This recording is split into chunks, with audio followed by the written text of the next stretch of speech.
All right, this is Miss Benson here with SanfordFlipMath, and we are just doing a review of graphing quadratic functions. This is from Springboard Activity 12 from our Algebra 2 class, and here again I'm just doing some review of what we've already done in class. We've done a lot of the theory and why we're doing what we're doing in class already, so this is just a review of the steps if you need some help with that. Okay, so in order to graph our quadratics, we have typically been finding our y-intercept, our x-intercept, and our vertex. Okay, and we've got a couple ways to do that, but I'm going to focus on, and we've been plotting those points to find our graph. So I'm going to focus on finding those 3 points, and then using those to graph our functions. Okay, so first off, I'm going to do my y-intercept. So to find my y-intercept for this lovely function above, all right, I'm going to set x equal to 0, because let's remember that this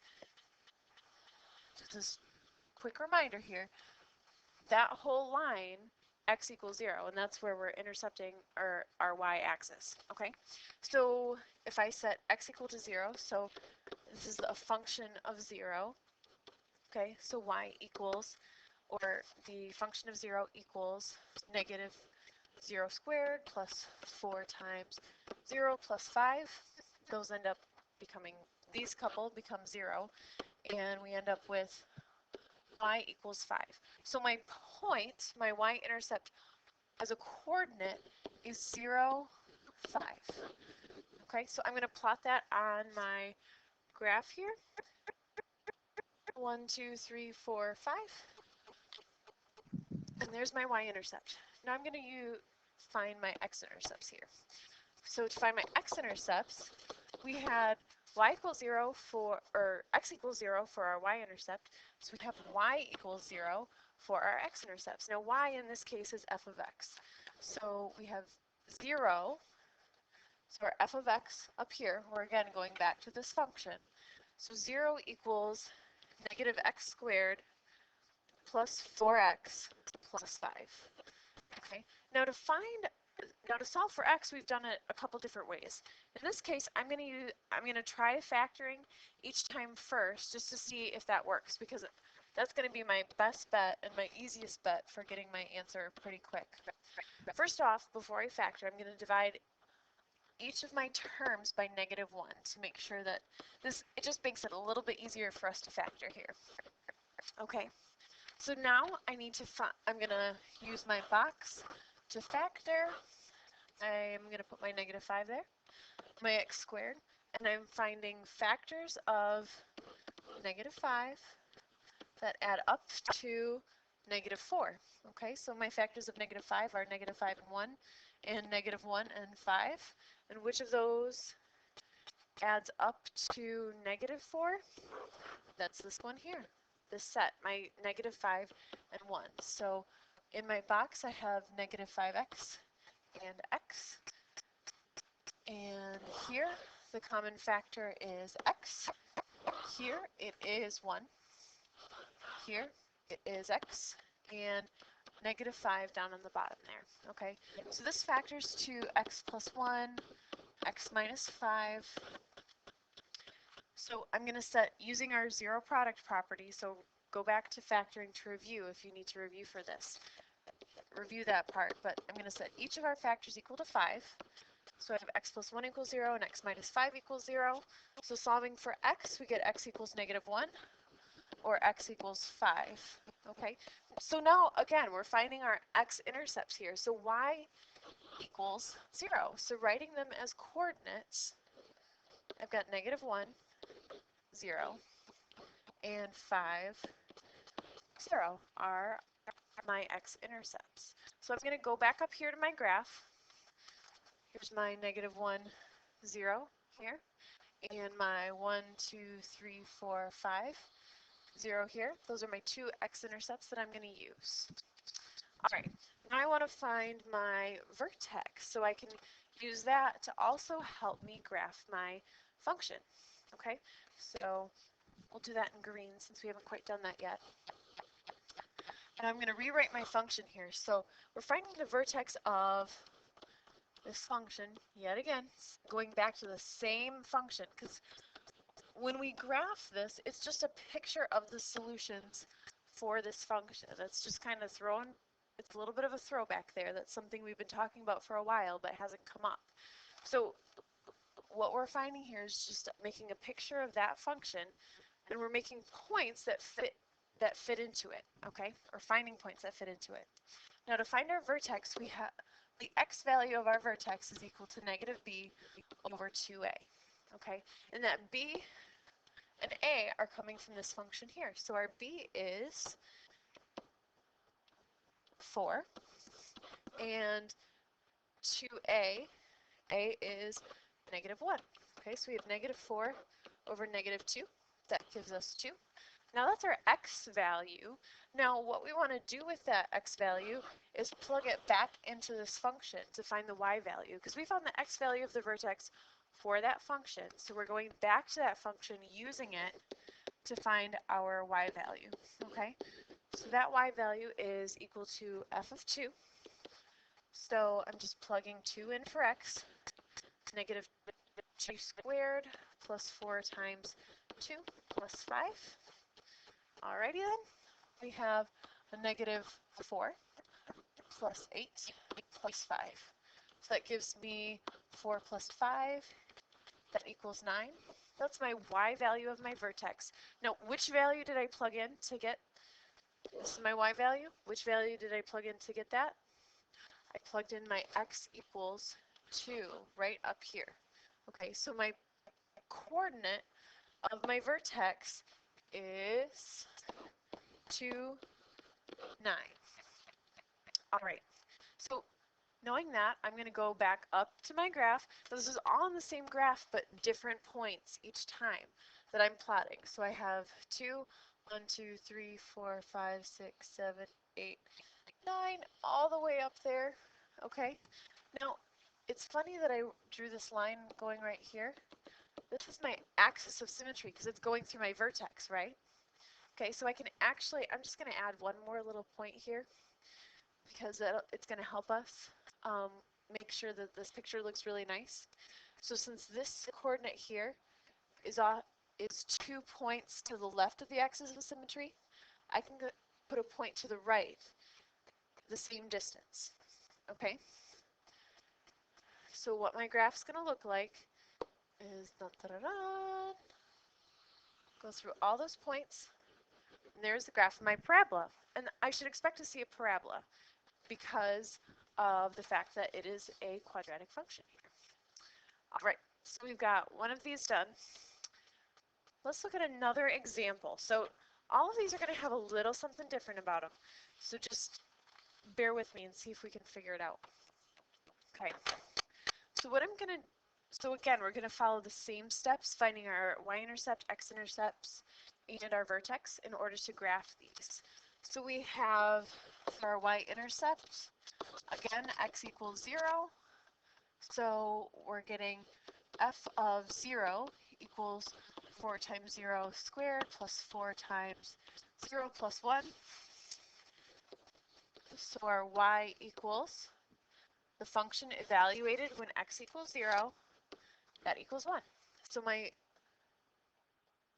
y-intercept is at 0, 1. Okay, 0, 1. Here's my, there again, is my y-intercept. Okay, now let's do x-intercepts. Now what are we setting this equal to? Y is equal to 0. Again, x-intercept, y equals 0, because that's the whole x-axis, y equals 0. Okay, so we're going to set this function equal to 0. So 0 equals our 4x squared plus 4x plus 1. Now again, I'm going to try factoring this, see what I can find. So let's remember here, when we factor, we're taking a times c equals 4 times 1 equals 4. So we're finding factors of that add up to our, to add up to this one, to add up to 4. Okay, so we've got 1 and 4, and 2 and 2. This one adds up to 5, and this one, lovely, adds up to the 4 we're looking for. Okay, so when I make the box and factor, we've got 4x squared in this top box, 1. 2x and 2x. So my common factor here is 2x. Here is 1. Here is 2x. And here is 1. Okay, so that looks pretty, those factors turn out to be pretty nice. So we've got 3 equals 2x plus 1 times 2x plus 1. Okay, so since our two factors are the same, we can write it as 2x 0 equals 2x plus 1 squared. So we can either solve this by just setting 2x plus 1 equal to 0, or we can take the square root of both sides. So just to do something a little different, we're going to take the square root of both sides. Whoops, that went a little crazy there.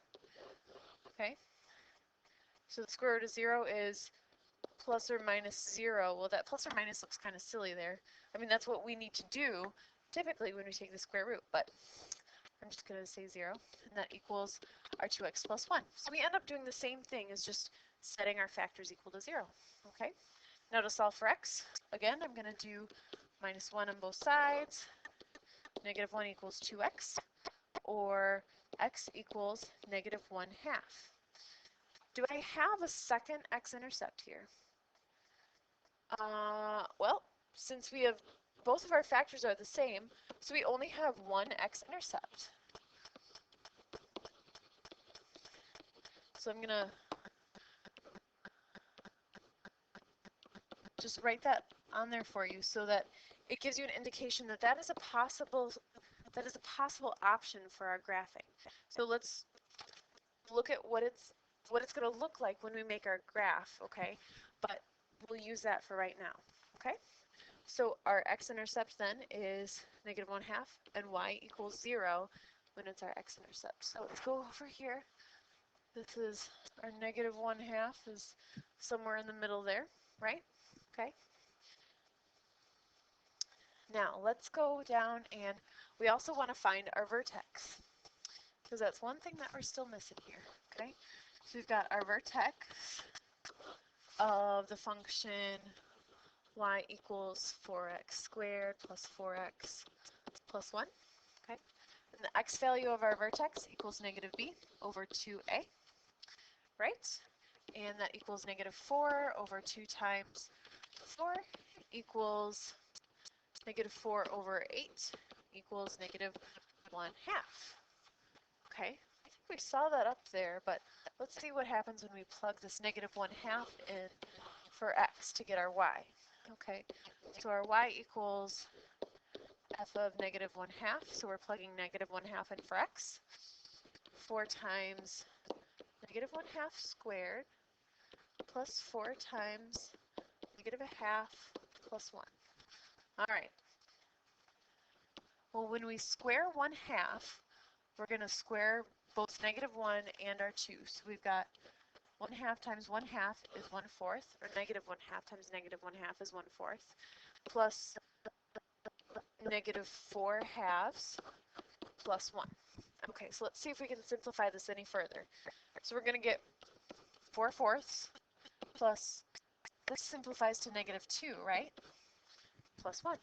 All right, and we've got 4/4 is 1 minus 2 plus 1.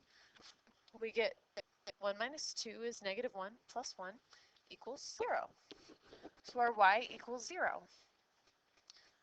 Huh. So our vertex has the same coordinates as our x-intercept. Negative 1/2, 0 is, we already saw that here, right? As our x-intercept. Well, can that also be our vertex? In this case, yeah. So when you have an x-intercept where you only have one x-intercept, it's also going to be the vertex. Okay, so this is our vertex and our x-intercept. So how do we still get to look at our graph? How do we still make a nice looking graph when we only have those 2 points? Well, we got to remember that we've got this axis of symmetry running down the middle here. We've got a point that's to the right, half a point to the right on this point right here, okay? So we want to point at the same y value half a point to the left, okay? So now we can use those 3 points to draw a decent graph through them to get an idea of what our parabola is going to look like, okay? And that should be, I know I'm drawing it a little bit below, but it should just be touching that x-axis there. It's not going anywhere below, okay? Oops. Let's get a better idea of that right there. Okay, now I have a couple other examples. So I know this video is going to be a little bit long, so if you need a break, pause it at any time, take a break, take a breather, get a snack, and then come back and you can review a couple more examples, okay? All right, so whether you had to come back from a break or not, I'm going to do a couple more examples. Again, they're all going to look a little something different, so I just want to make sure that you have a good idea of the variety of different graphs that you can make using quadratic functions, okay? All right, so we have another example here, and this one is our y equals 2x squared plus 6x plus 3, or our function here is f of x equals that. So again, I'm just going to use my same steps, find my y-intercept, where x equals 0, so f of 0 equals 2 times 0 squared plus 6 times 0 plus 3. I'm sure you're finding a pattern here that this constant is always going to be your y-intercept. Okay, so f of 0, so y equals f of 0, and that's equal to 3, which means that our y-intercept is 0, 3. So I'm going to plot that point on here. Lovely to find that pretty quickly. All right, okay, missing a parentheses there. Now our x-intercepts, again, we're going to find that same way. We're setting y equal to 0. So our f of x is set equal to 0. So we've got f of x equals, or 0 equals 2x squared plus 6x plus 3. Okay, so now this one, we have to find out x. So we've been using factoring. So let's try factoring to figure this one out, to figure out our x values. So we've got a times c is 6, finding factors of 6 that add up to 6. All right, so we've got 1 and 6 and 2 and 3, and the sum is 7 and the sum is 5. All right, well, that means that we can't factor it. It just means that we have to go to one of the other ways that we know how to solve quadratic functions with. So one of the other ways that we know how to do that is using the quadratic formula. So I'm going to do that because I know that that's one of the ways that you guys are pretty familiar with, and it's one of the quicker ways sometimes to do this. I mean, you can complete the square if you'd like, but in this case, I'm just going to go with the quadratic formula. Okay, so we've got x equals negative b. I'm getting my values for a, b, and c from this function here, okay? So don't get lost about where we're finding these values from, but they're coming right from there. So we've got x equals negative 6 plus or minus 6 squared. Now that looks like a b. Poor choice of letter there, or number. So 6 squared minus 4 times 2 times 3. All right, and that is all over 2 times 2. Okay, so that simplifies to x equals negative 6 plus or minus 6 squared is 36 minus 4 times 2 is 8 times 3 is 24. That's all over 4. Now don't forget to divide that negative 6 by 4 as well. Okay, I'm just going to make that a little bit, give me a little more space. Okay, so we've got negative 6, do a little more simplifying here, divide square root of 12 over 4. Now I can simplify the square root of 12 a little bit further here.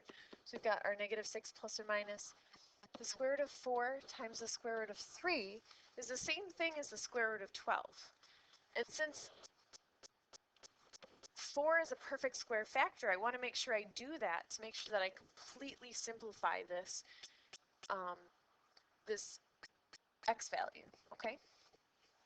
So we've got our negative 6 plus or minus the square root of 4 is 2. So that's going to allow me to simplify that a little bit further than I had before, okay? All divided by 4. Now I'm going to split this up into separate fractions. So I'm going to write this as x equals -6 divided by 4 plus or minus 2 times the square root of 3 divided by 4, because I'm dividing both of these terms here by my 4, okay? So I can write it that way if I'd like to, okay? So I'm just going to make it so it's very clear that x equals -3/2 plus or minus the square root of 3 over 2. All right, so we're using this to find our x-intercepts, right? We did all this to find our x-intercepts. Well, how are we going to graph those points on our, on our coordinate plane? That isn't something we know very easily, right? So remember, this breaks down to two solutions. So x equals -3/2 plus the square root of 3 over 2, and x equals -3/2 minus the square root of 3 divided by 2. Okay, so this is where your calculator is really going to come handy. Okay, so what I'm going to do is I'm going to jump over here to my calculator and get an idea of what each of those points is going to be. Okay, so I'm going to go back to my, I'll clear that so it doesn't look quite so scary.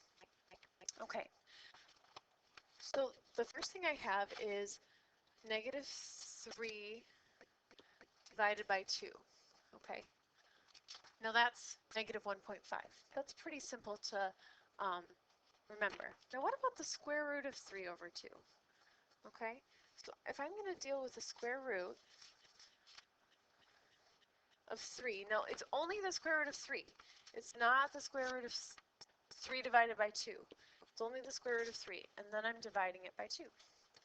Okay, and it gives us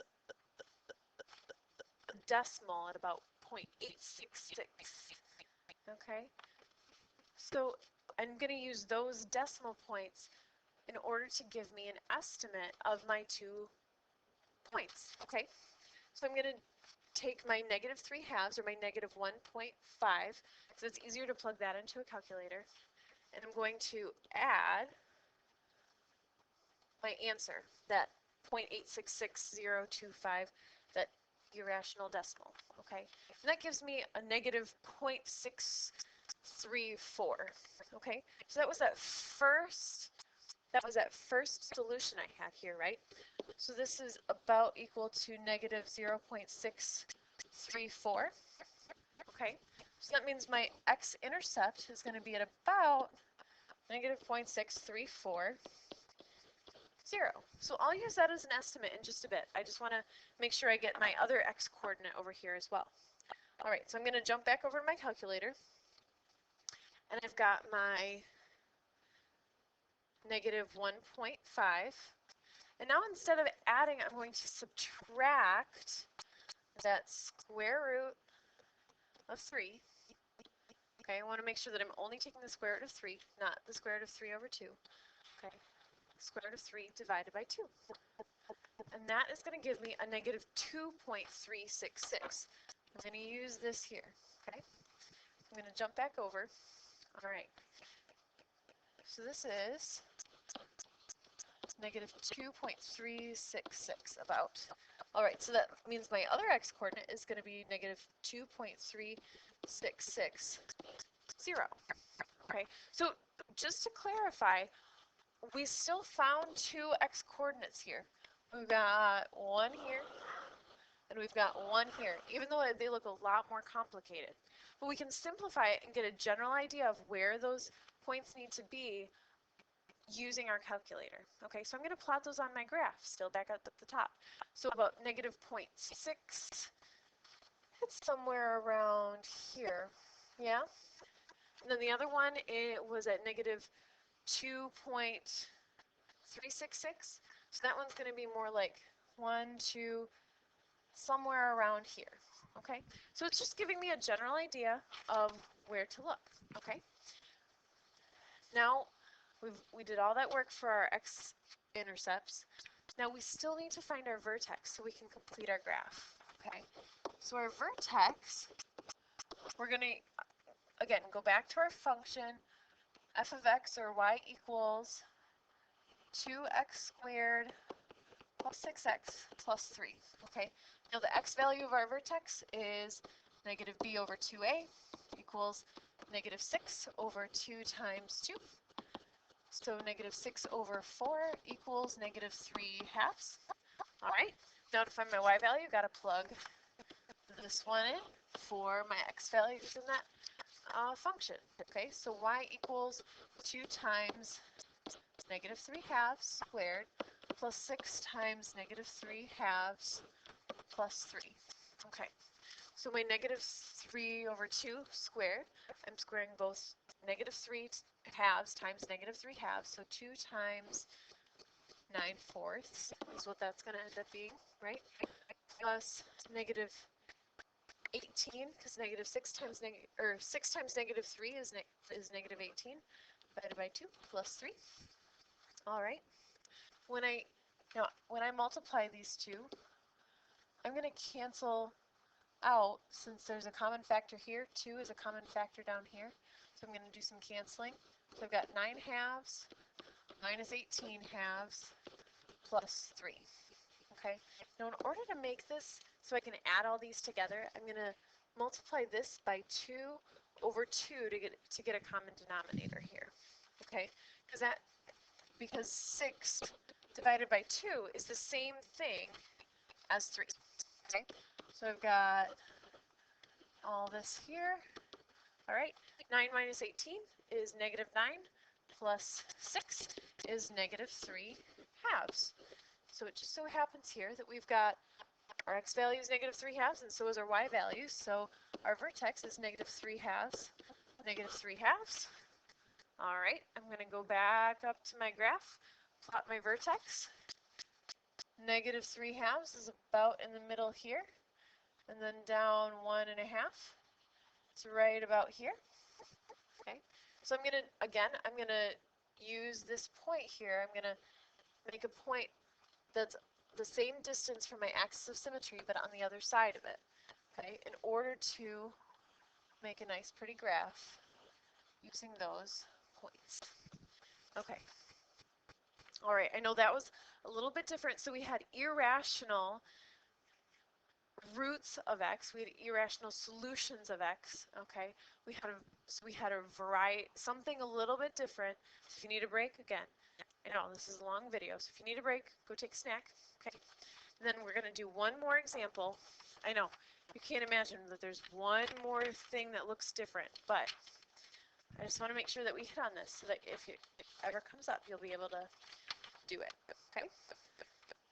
So here we have one more example, but we're going to go about it the same way. We're finding our y-intercept in order to graph, okay? So that means x equals 0. So we plug in 0 for both of our x's. That means it gives us y equals 2, okay? So our point is at 0, 2. So we've got 0, 2. All right, that was quick. We've gotten pretty quick at that y-intercept. All right, now we're finding our x-intercepts. All right, so that means y equals 0. So we're setting our function equal to 0. So 0 equals 3x squared plus x plus 2. All right, so let's try and, again, we're going to try and factor. So we've got our a times c equals 6. So we've got factors of 6 that add up to equal 1. Well, let's see here. I think we're running out of luck again. Yep, we've got factors that add up to 7 and 5, but not 1. So I'm going to go back and I'm going to use the quadratic formula like we did with the last one. If you love to complete the square and want to do that, you are more than welcome to do that. You just have to be able to solve for x in a quadratic formula. Okay, so that can happen in any which way. Okay, so, well, we know a variety of different ways. One is completing the square. One is quadratic formula. The other is factoring. So we've got a few different ways, but go about it any way that you are able to. So in this case, factoring doesn't work, but we can use these other couple options. All right, so again, we're getting our ABC from this function, this equation.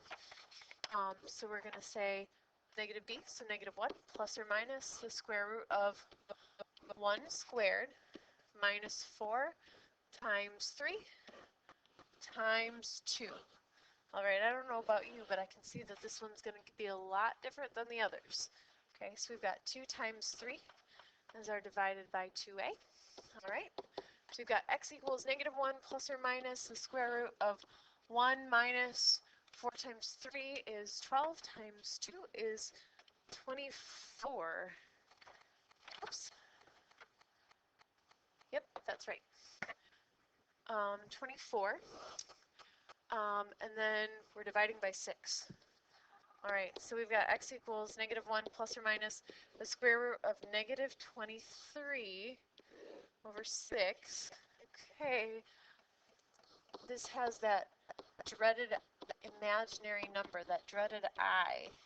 Okay, that makes these complex solutions. Okay, so if we've got x-intercepts that are complex, that means we have an x value at negative 1 plus I times the square root of 23 over 6, comma 0 is one coordinate, and we've got negative 1 minus I root 23 all divided by 6, 0. And how do we plot complex numbers on a graph? We can't. We don't have a way to describe it. So in this case, we can't plot any x. There aren't any x coordinates that we can plot. So there's no way to plot x-intercepts that we know of. Okay, that's why these imaginary solutions come in handy, because they are solutions to our equation, but we can't plot these. Okay, and it gives us a way to describe what graphs will look like the one we're going to plot. Okay. All right, now we can still find our vertex. Just because that doesn't work doesn't mean that there's no solution, or that there's no, no way to graph it. We still have our y-intercept. We can still find our vertex. Okay, so we're finding our vertex of the function f of x equals 3x squared plus x plus 2. All right, the x value of our vertex is, again, negative b over 2a. We're getting the negative b and, or the b and a from here. Now, it should look familiar from our quadratic formula here. Remember, we were using it up here, that negative b and 2a. So we've got a negative 1 over 2 times 3. That gives us negative 1 divided by 6. Do I see something close to that? This front part of that quadratic formula. So if you use the quadratic formula to solve for x, you've already got that x part of the vertex very, very quickly. Okay, you'll be able to find that and be able to check your answer. Okay, just making a little connection there, so you're able to see that. All right, then y equals, we got to plug this value for x in here to solve for y. And for both of these x's, actually, just like we've been doing before. Okay, so y equals function of negative 1/6. Okay, so we've got 3 times negative 1/6 squared plus negative 1/6 plus 2.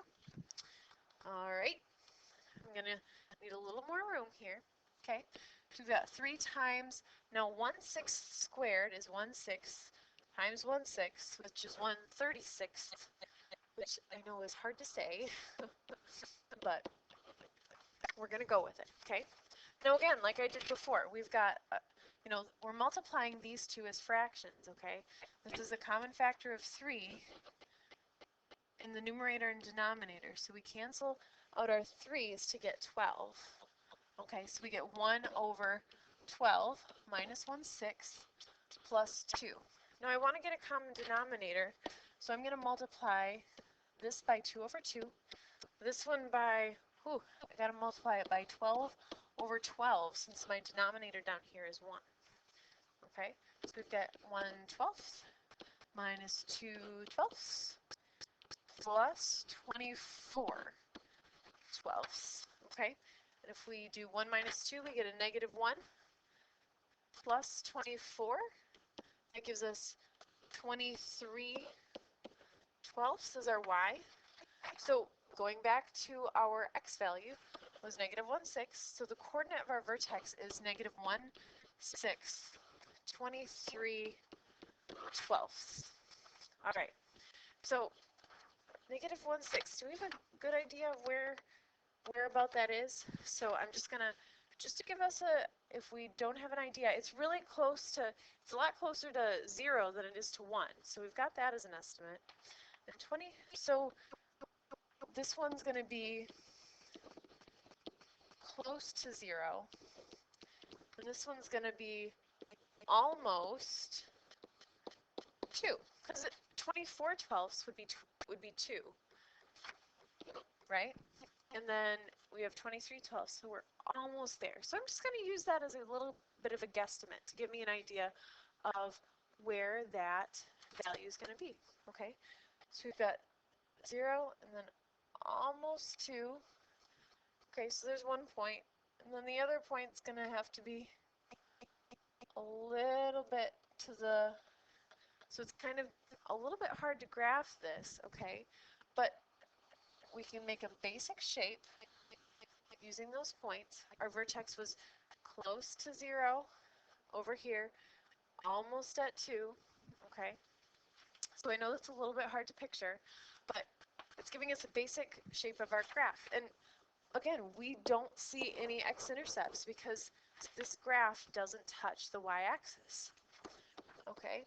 And that's, if you get imaginary solutions for your x, that means this is an example of what your graph will look like, okay? So it doesn't touch, I'm writing in 2 different places here, doesn't touch x-axis, imaginary solutions for x-intercepts. Okay, for those that bared with me, I appreciate it. I feel like I've been on a whirlwind of math myself for the past little bit. So I hope this helped, and thank you for visiting SanfordFlipMath. And I hope this, you have lots more graphing in your future. All right, bye.